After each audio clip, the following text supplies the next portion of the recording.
മഹാഭാരത യുദ്ധത്തിൽ അഭിമന്യു മരിക്കുമ്പോൾ അർജുനൻ ഒരു ശപഥം എടുക്കും.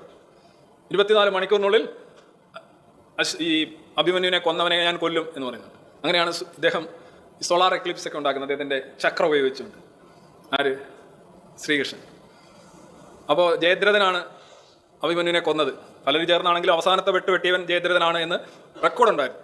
അപ്പോൾ ഈ റെക്കോർഡ് അനുസരിച്ച് ഇവനെയാണ് കൊല്ലേണ്ടത്. അപ്പോൾ കൃഷ്ണൻ ഈ അദ്ദേഹത്തിൻ്റെ ചക്ര ഉപയോഗിച്ചുകൊണ്ട് ഈ സണ്ണിനെ മൊത്തം മറക്കുകയാണ് എന്നാണ് എഴുതിയിരിക്കുന്നത്. അപ്പോൾ ഇരുണ്ടു. സോളാർ എക്ലിപ്സ് അന്ന് സംഭവിച്ചു. എല്ലാം കൂടെ ഒരേ സമയത്ത് നോക്കരുത്. സോളാർ എക്ലിപ്സ് നടക്കാൻ പറ്റിയൊരു സമയം. ആ സോളാർ എക്ലിപ്സ് കണ്ടിട്ട് രാത്രിയാണ് അല്ലെങ്കിൽ സൂര്യൻ അസ്തമിച്ചു എന്ന് കരുതി ജയദ്രഥൻ പെട്ടെന്ന് പുറത്തിറങ്ങി വന്നു എന്നാണ് പറയുന്നത് എല്ലാവരും. നമ്മളൊരിക്കലും അങ്ങനെ ചെയ്യില്ല. നമ്മുടെ ബ്രെയിനിൽ ഒരു ടൈം ക്ലോക്ക് ഉണ്ട്. ഉച്ചയ്ക്ക് 2 മണിക്ക് ഇരുണ്ട് കഴിഞ്ഞാൽ 2 മണിക്ക് ഇരുണ്ടെന്നേ നമ്മൾ കാണുള്ളൂ. അല്ല സൂര്യൻ അസ്തമിച്ചു നമ്മൾ പറയത്തില്ല. ഒരാളും പറയില്ല, ബോധമുള്ള ഒരാളും പറയില്ല. പക്ഷേ കഥയിലൊക്കെ അങ്ങനെ ആകാം. കഥയല്ലേ, കഥയാണ് എന്നുള്ള ലെവലിൽ നിൽക്കണം.